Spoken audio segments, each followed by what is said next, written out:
Doy gracias a Dios por esta oportunidad que se me ha dado. Para mí es una gran responsabilidad pararme en este lugar, ya que ustedes tienen el mejor expositor de la palabra que yo he escuchado en mi vida.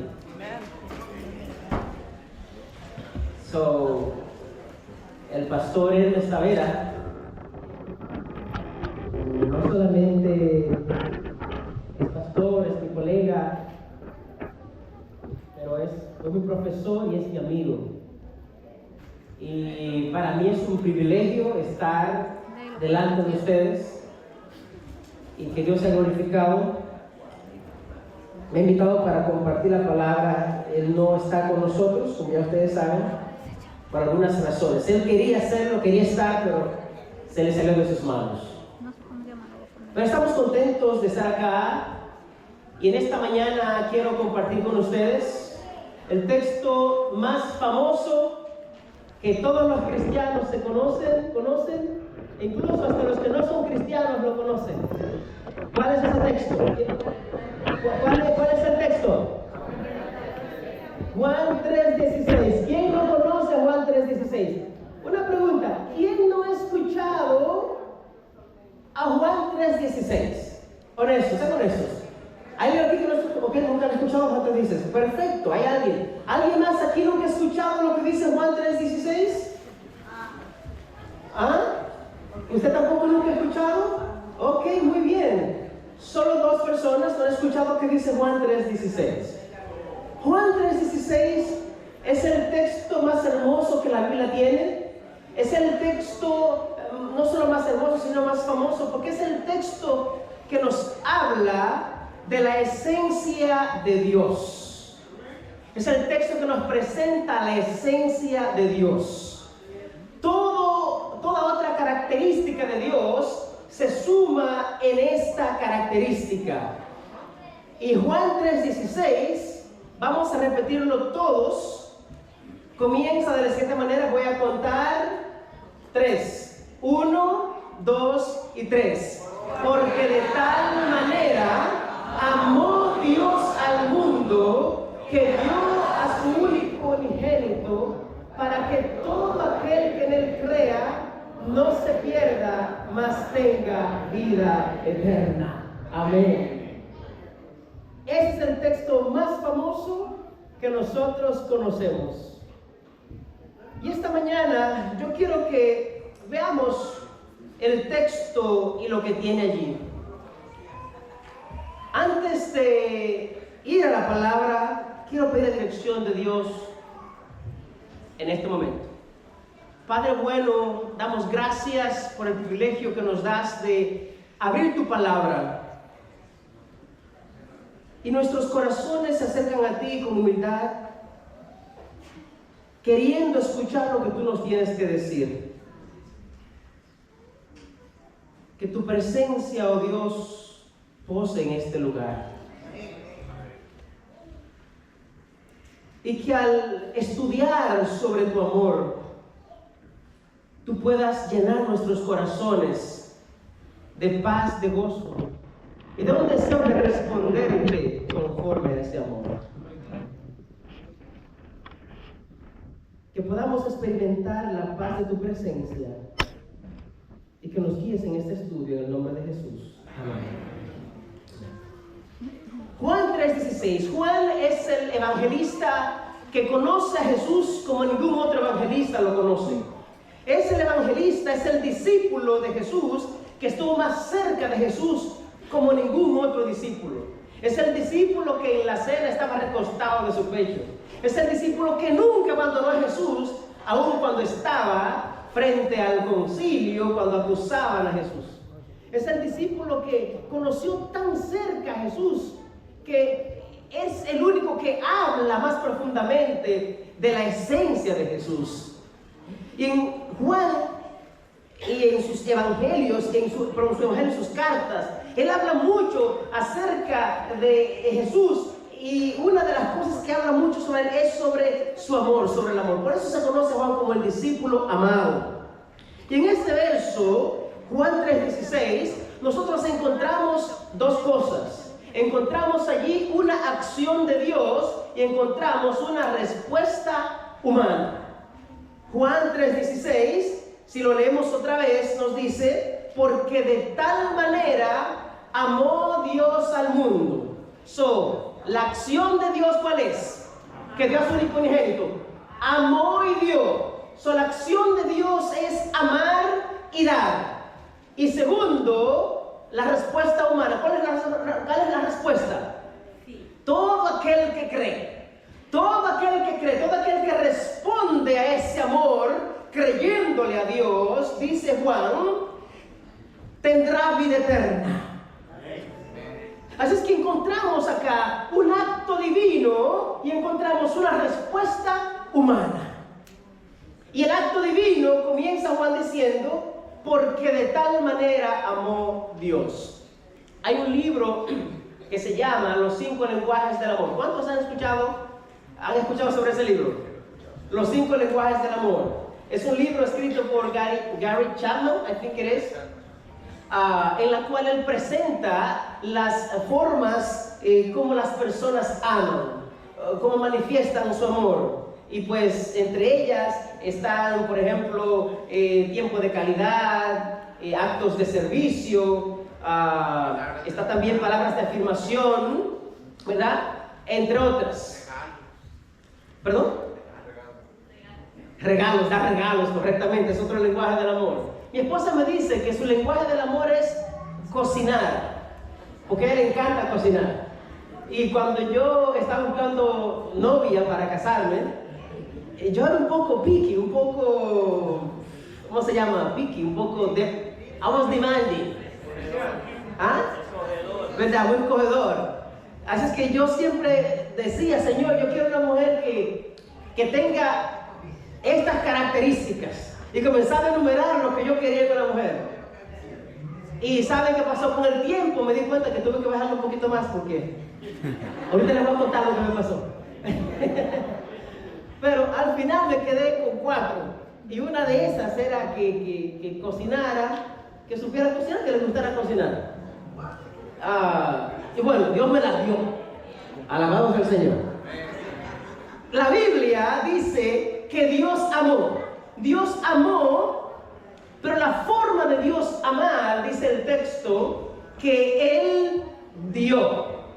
Él dio. Podemos decir tal vez que si usamos los lenguajes del amor, Dios es el Dios que le gusta amar dando.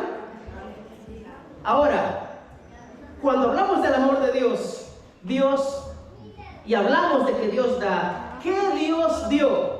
¿Qué Dios dio? ¿Cómo Dios mostró su amor? Dando. ¿Qué fue lo que dio? Dio a su único, a su Hijo unigénito. La palabra unigénito es solamente dicha para Jesús en el libro de Juan. Los demás discípulos no usan esa palabra para referirse a Jesús. En el caso de Juan, cuando él presenta a Jesús, Juan descorre el velo de la persona de Jesús. Y Jesús no es solamente aquel que vino en el vientre de María. Jesús no es solamente aquel que vino al mundo. Él es el unigénito de Dios. Y eso significa que Él es el único en su clase. Nadie como Jesús. Jesús es el único que tiene la relación con Dios más perfecta, porque Él es Dios. Es Juan que presenta que Él es Dios, estaba con Dios en el principio, y ese es el verbo que se hizo carne y habitó entre nosotros. El texto dice que Dios dio a Jesús, dio a su único Hijo, y de esa manera nos amó. ¿Alguien podría amar a alguien, a otra persona, dando a su hijo? Y me llega la historia de Abraham. Dios le pidió a Abraham su hijo unigénito. Abraham tenía 2 hijos, pero Dios le pidió su hijo unigénito. Dios le pidió a Abraham el único hijo Aunque tenía dos, el texto de Génesis 22 dice, dame tu hijo, tu único hijo. ¿Por qué? Porque ese es el hijo de la promesa. Ese era su único unigénito. Dios dio su hijo unigénito. Y de esa manera manifestó su amor. Porque de esta manera, dice Juan, porque así amó Dios al mundo. Es una representación, es una demostración de amor.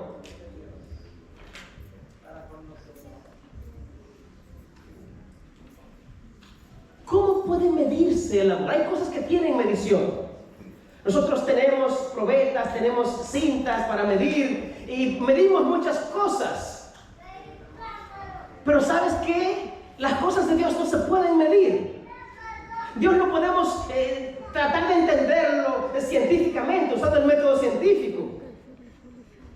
Y a mucha gente trata de explicar a Dios y no creen en Dios porque yo nunca he visto a Dios y Dios no puede ser medido, la profundidad de Dios no se puede conocer, y entonces como no pueden medir a Dios, entonces yo opto por no creer en alguien que no existe y que yo no pueda estudiar y manejar con mis propios métodos. Medimos muchas cosas, pero ¿quién puede medir el amor? ¿Se puede medir el amor? ¿Tú puedes medir el amor que sientes por tu esposa? ¿Puedes medir el amor que sientes por tus hijos? ¿Hay algo que pueda medir? Ok, yo amo en tanta cantidad a mi hijo, a mi esposa, a mi mamá, a mi madre. ¿Cómo se puede medir el amor? No hay nada que físicamente pueda usarse para medir el amor. No puedes ir al psicólogo y que él determine cuánto amas a tu esposa o a tu esposo. Él no te puede decir en qué medida, cuánto tú amas a tu mamá, a tu papá o a tus hijos. Pero en este texto se muestra que la mayor medida de amor, la demostración de amor, la mayor medida de amor, la manifestó Dios. Y la hizo, esa medida se mide en entregar a su único hijo, en entregar a su hijo unigénito. ¿Para quién? ¿A quién amó Dios? Dice el texto. ¿A quién amó Dios? Amó al mundo. ¿Solamente a la gente buena?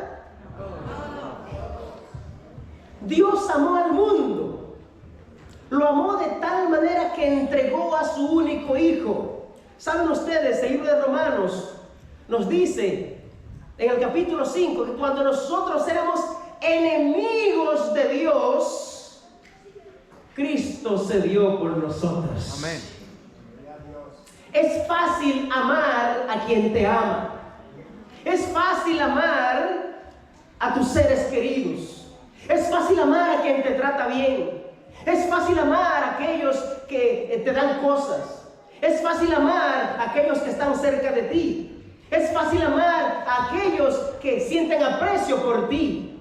Eso es fácil hacerlo. Pero en el caso de Dios, Dios amó a un mundo que no quería saber de Él. Dios amó a un mundo que era su enemigo. Dios amó a un mundo que se unió a Satanás en rebelión contra Él.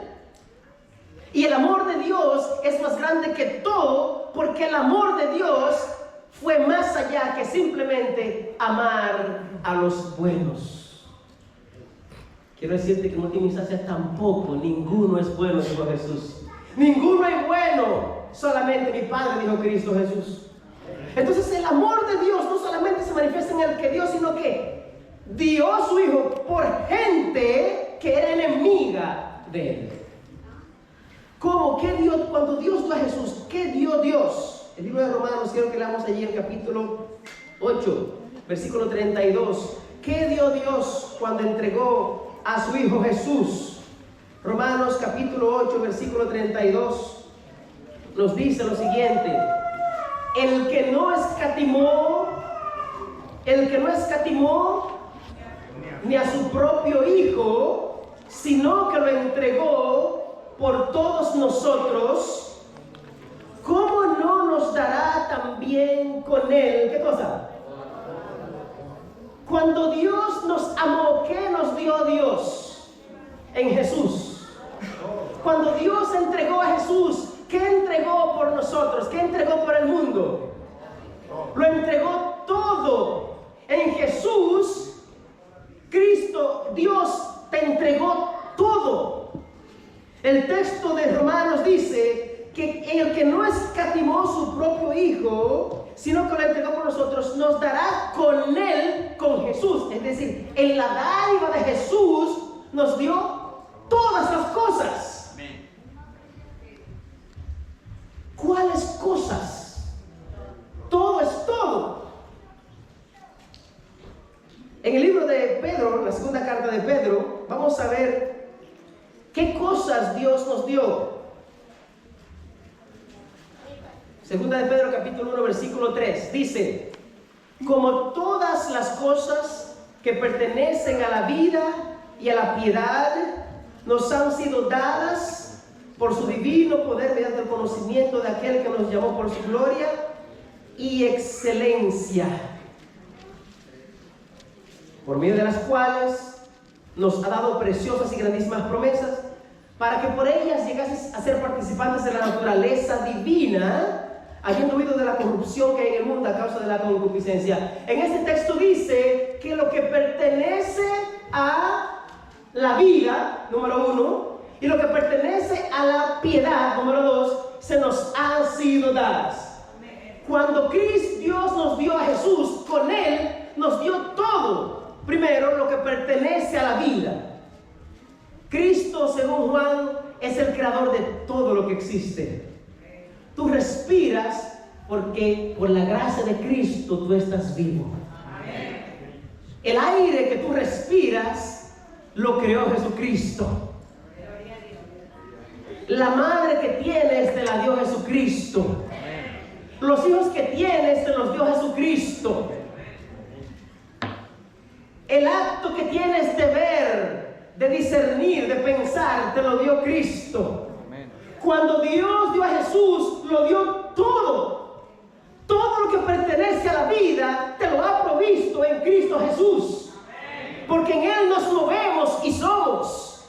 En Cristo Jesús habita corporalmente la plenitud de la deidad. Y todo lo que tú puedes tener en la vida es porque Dios te lo ha dado en Cristo Jesús.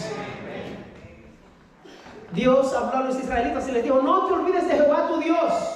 Cuando entres a la tierra y tú prosperes y tú consigas casas y crezcas y prosperes, consigas dinero, tengas todo lo que necesitas, no digas en tu corazón: la fuerza de mi mano me trajo toda esta riqueza, sino recuerda que Jehová tu Dios es el que te da el poder para hacer las riquezas.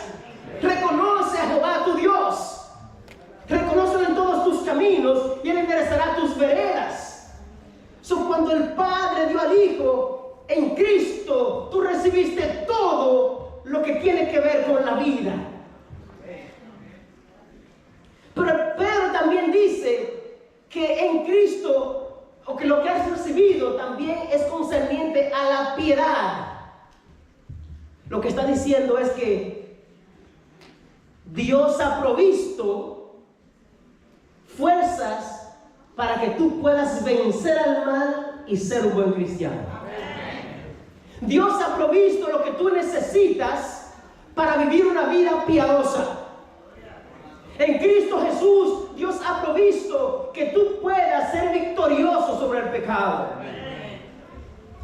Y es posible que tú estés luchando en tu corazón por ser fiel a Dios. Es posible que hay cosas en tu vida que te están impidiendo servir a Dios como deberías servir a Dios. Es muy posible que hayas cosas que tú no has vencido y quieres vencer, pero no has podido. Es posible que tú estés luchando contra hábitos malsanos que destruyen tu vida, que destruyen tu familia, que destruyen tu hogar, que destruyen tu relación con los demás, que destruyen tu matrimonio. Y has estado luchando muchas veces para obtener la victoria, pero no has podido. Pues quiero decirte buenas nuevas. En Cristo Jesús, Dios ha provisto todo lo que necesitas para la vida y para la piedad. Amén. En Cristo Jesús, Dios ha provisto el poder necesario para que tú puedas ser un vencedor. Amén. En Cristo Jesús Dios ha provisto lo necesario para que tú puedas participar de la naturaleza divina. Así es que cuando el Padre dio a Jesús, lo dio todo. Lo entregó todo. Y la manera de Dios amarte, de Dios amarme, era entregando todo en Cristo Jesús. Amén. El texto de Juan 3:16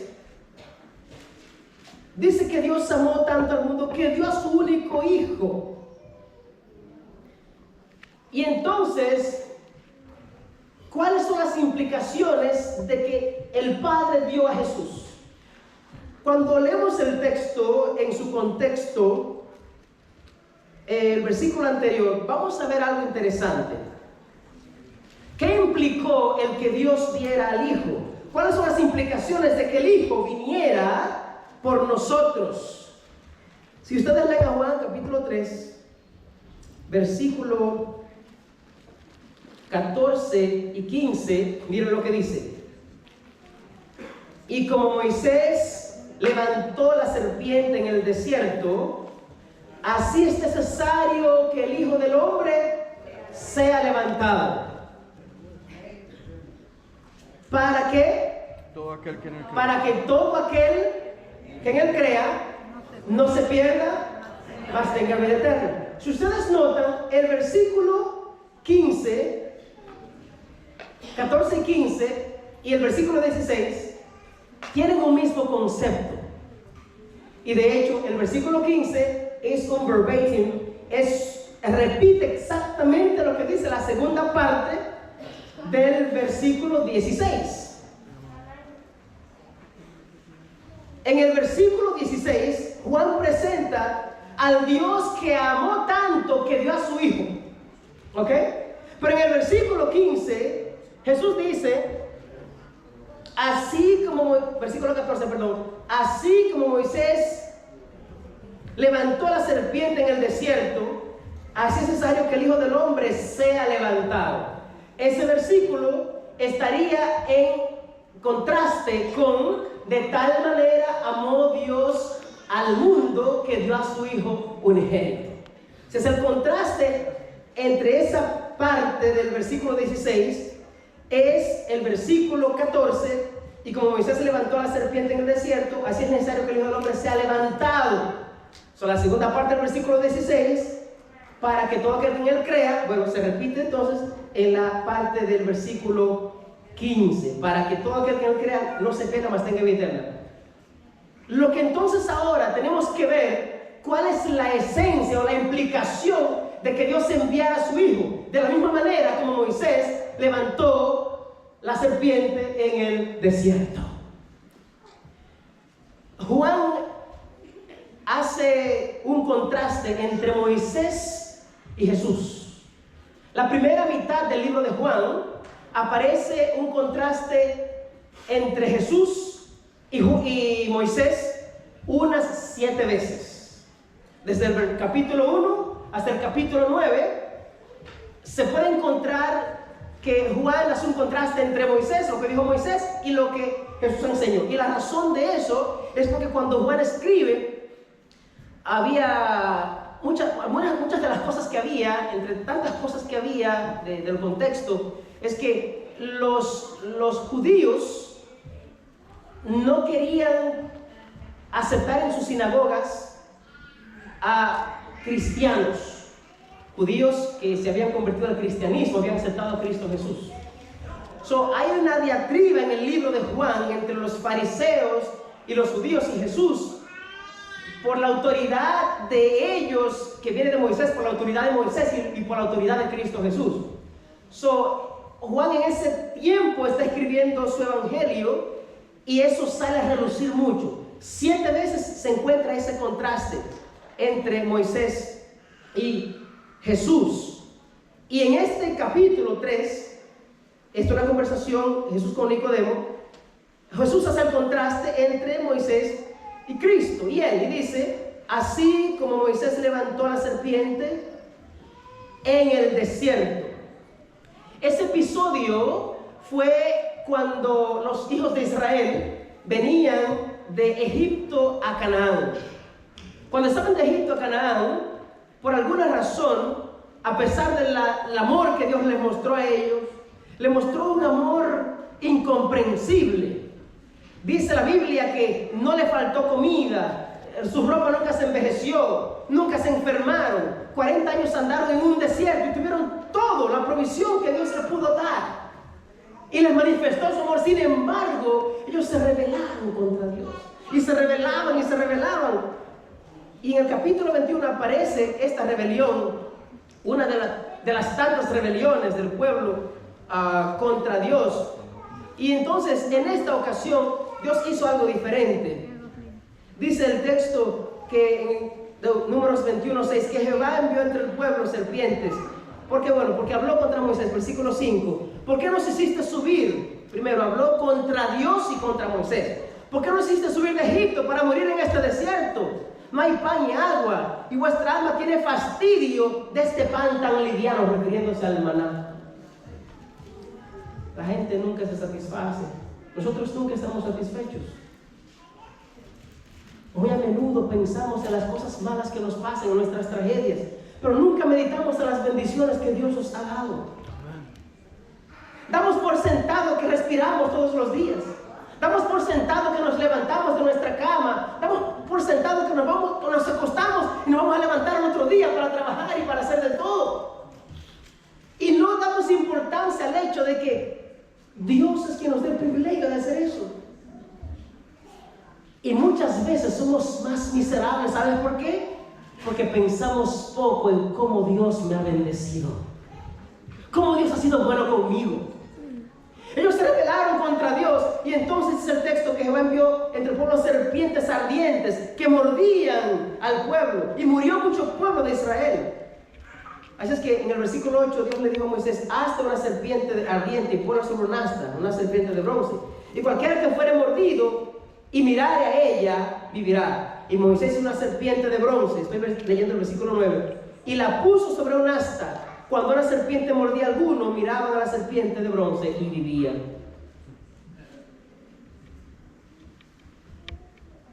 Las serpientes mordían a los israelitas, eran serpientes venenosas, y dice que mucho pueblo murió.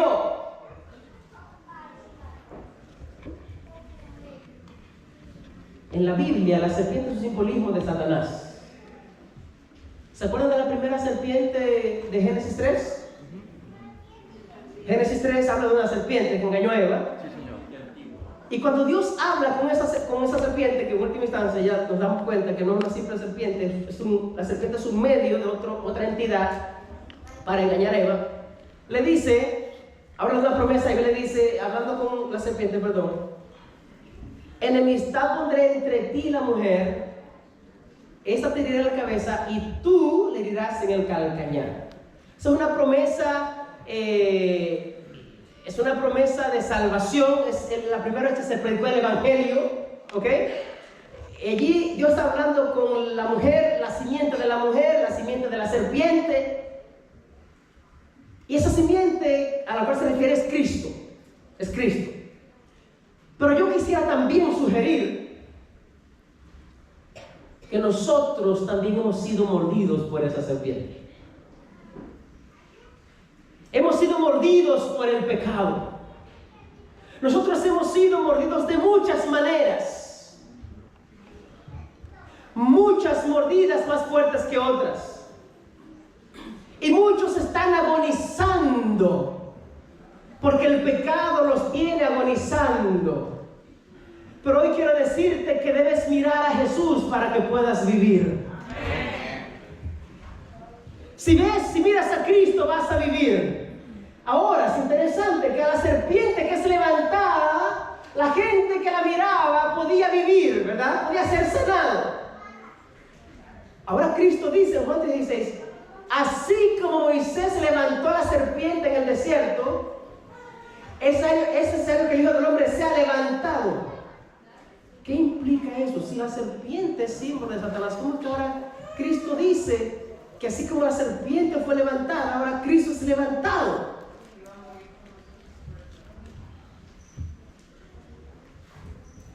Saben, aquí está la implicación de que Cristo viniera a esta tierra. La Biblia nos dice en el libro de Romanos, capítulo 8, versículo 3, algo interesante. Dice allí lo siguiente: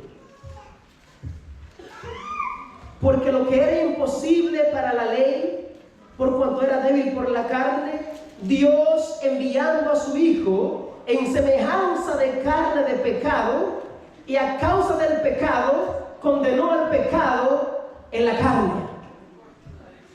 El Jesús que habitaba la eternidad, que compartía la gloria con el Padre, el Jesús que recibía la adoración de los ángeles en el cielo, el Rey de Reyes y Señor de Señores, dice el libro de Filipenses que se vació, se despojó, descendió y tomó forma de hombre, forma de siervo, y murió en una cruz, hasta la muerte de cruz, dice el libro de Filipenses, que se humilló. En otras palabras, Cristo, como dice Corintios, creo que 1:21, dice 5:21, al que no conoció pecado, por nosotros fue hecho pecado, para que fuésemos gloria de Dios en él. Cristo se identificó con el pecador a tal punto de que descendió a esta tierra y se hizo hombre. ¿Y saben qué implica eso? Que Dios se arriesgó para salvarte a ti. Porque Cristo como hombre podía pecar. Y si Cristo pecaba, tú estarías perdido para siempre. Cuando Cristo se hace hombre y Él desciende a esta tierra, Dios da a su Hijo para morir por ti y por mí, había un riesgo de que tú y yo nos perdiéramos para siempre si Cristo pecaba. Y cuando estaba antes de ir a la cruz, Jesús dijo: Padre mío, si es posible, pasa de mí esta copa sin que yo la beba. Sudaba gotas de sangre porque la presión que había sobre él era demasiado fuerte. El pecado del mundo pesaba sobre él. Y sabes una cosa, que cuando él oró, el Padre no respondió su oración. A veces tú puedes orar y decirle: Señor, dame esto, ¿por qué no me das esto? Y puedes que Dios no te responda como tú quieres. Quiero decirte que a Jesús, que era su Hijo unigénito, no le respondió su oración. Por el contrario, mientras estaba en la cruz, Cristo gritó: Abba, Padre, lama sabactani, ¿por qué me has desamparado? Padre, Padre, ¿por qué me has desamparado? En la cruz, Cristo sintió que el pecado causaría separación de él y su Padre para siempre. Cuando el Padre dio a Jesús por ti y por mí, Él arriesgó. El amor del Padre es un amor arriesgado por ti y por mí. Y yo no comprenderé nunca ese amor, porque son insondables las maneras de Dios. Pero quiero ir al cielo, porque la eternidad, el amor de Dios será el estudio de todas las edades sin fin. Así es que la implicación de que Dios dio a su Hijo unigénito es que no solamente Él vino, sino es que Dios se arriesgó al dar ahí a Jesús a que venga como un ser humano con la posibilidad de caer, pero no cayó, solamente porque Él te amaba y porque Él me amaba. Juan 3:16 termina con la respuesta humana: para que todo aquel que en Él crea no se pierda, mas tenga vida eterna. Esa expresión es un llamado a todo el mundo. No es cierto que Dios te eligió para que te pierdas. No es cierto que Dios te predestinó para perdición eterna. No es cierto que Dios te hizo para que tú fueras condenado. No. Todo aquel que cree tiene la oportunidad de recibir la vida eterna.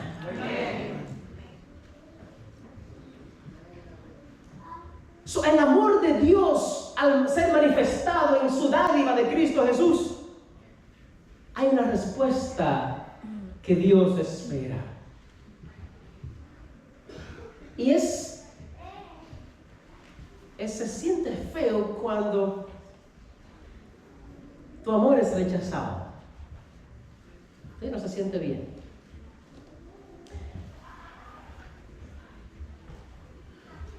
La Biblia nos dice que si tú crees en Jesús y aceptas el sacrificio de Cristo, tú puedes tener vida eterna. Amén. Y Dios no quiere que tú perezcas, Dios quiere salvarte. Pero tú tienes que tomar una decisión. Cuando tú amas a alguien que no te ama de vuelta, no se siente bien. Yo recuerdo una vez, yo era estudiante en la universidad, allá en la República Dominicana, bueno, y yo, antes de conocer a mi esposa, estaba en búsqueda.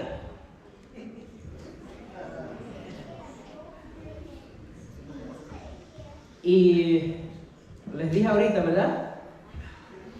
Yo era un poco como exigente, ¿cierto?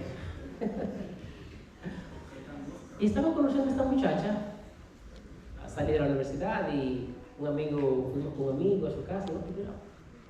La niña se ve bien de bien. Y yo entonces comencé a visitar a la muchacha. Y la visité y hablamos y eso. Y hubo un día, ella dijo que ya he hablado mucho con ella, déjame decirle. Y bueno, yo le dije que si podemos estar en una relación ya un poco más cercana. Ella me dijo que no. Dice, pero no sea mala, dame amor, así que dicen los dominicanos. No sea mala, dame amor. E insistí, pero nada. Y yo estaba aficiado a esa muchacha. Y un día, es una expresión dominicana, aficiado. Me cansé, ya no más. Y le escribí un poema. Parece un poema de despecho.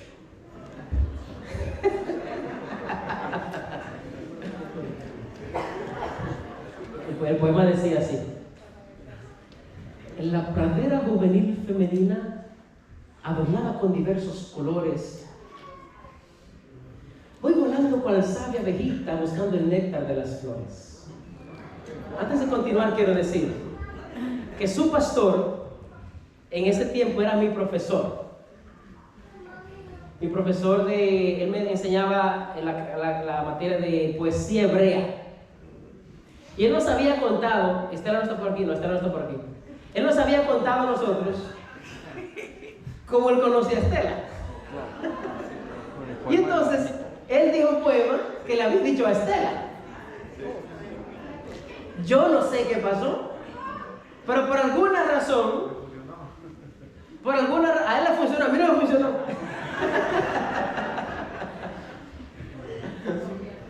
Por alguna razón, a mí me salió ese poema. Lo comienzo otra vez. En la pradera juvenil femenina adornada de diversos colores, voy volando cual sabia abejita buscando el néctar de las flores. Al volar y presto buscar en la exuberante pradera, hallé una flor muy hermosa, una tarde en primavera. Sobre ella me senté para buscar lo propuesto, pero mi linda flor cerró al percatarse de esto.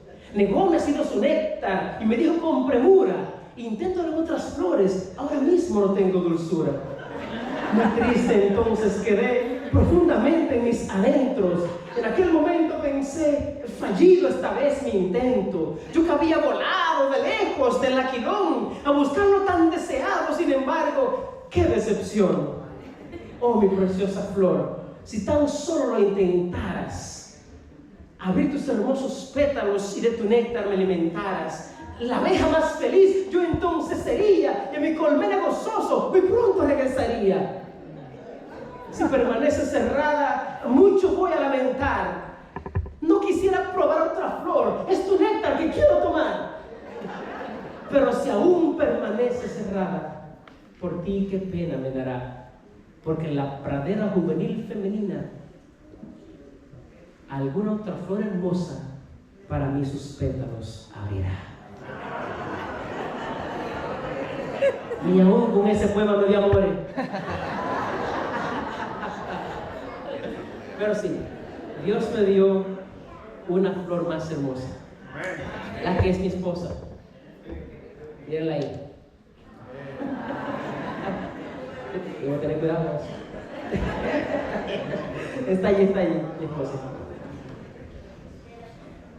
El amor de Dios por ti, lo entregó todo por ti. Lo que tú eres es porque Dios te ama. Respiras porque Dios ha dado a Cristo, para dártelo todo en Cristo Jesús. ¿Qué más tú quieres que Dios haga por ti?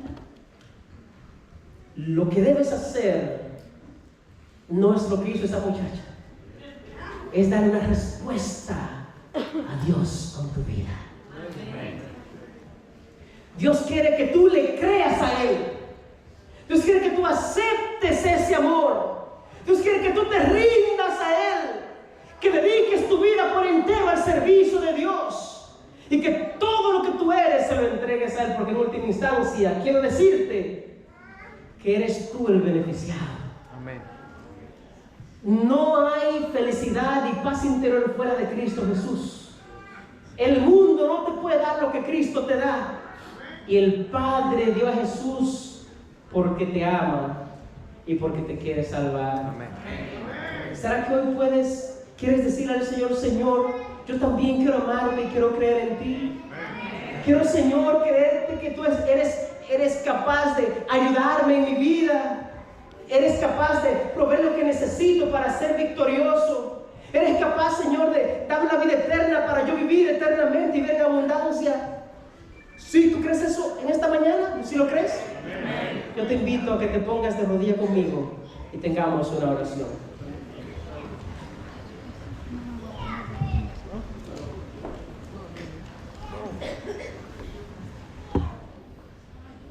Padre bueno del cielo, gracias te damos por tu palabra. Gracias porque tu amor es más grande que lo que nosotros podemos imaginar. Pero hoy hemos estudiado que ese amor fue manifestado en la dádiva de tu Hijo Jesús. Gracias porque en Cristo Jesús tú has provisto todo lo necesario para la vida y para la piedad. Porque en Cristo Jesús nos has dado todas las cosas. Nos amaste, Señor, aun cuando éramos malos y pecadores. Y hoy, al estudiar sobre tu amor, nosotros queremos rendirnos a ese amor. Queremos creerte a ti, oh Dios. Hemos luchado con muchas cosas y hemos fallado. Pero ayúdanos, oh Padre, a aferrarnos de ti con fe. Que las promesas de Cristo nosotros encontremos la victoria. Que hagamos nuestras esas promesas. Y oremos a ti para reclamar esas promesas de victoria y de vida. Y que tú, Dios, proveas significado para nuestra existencia. Amén. Gracias porque Cristo murió por nosotros. Porque Él fue levantado para que todo aquel que lo vea, que lo mire. Él fue entregado como tu Hijo unigénito para que todo aquel que cree en Él no perezca, sino que tenga vida eterna. Nosotros no queremos perecer, Señor. Hay muchas personas que están aquí que tampoco quieren perecer, que tal vez aún han entregado sus vidas a través del bautismo, no han hecho ese compromiso contigo. Pero hoy, Señor, yo te pido que puedan tomar esa decisión antes de que sea demasiado tarde. porque nuestras vidas no están en nuestras manos. Permítenos, oh Padre, ser sensibles a tu palabra y que al acto grande de tu amor hacia nosotros podamos responder creyéndote y viviendo para ti. Amén. Gracias, Señor, por ese gran amor, en el nombre de Cristo Jesús. Amén. Amén.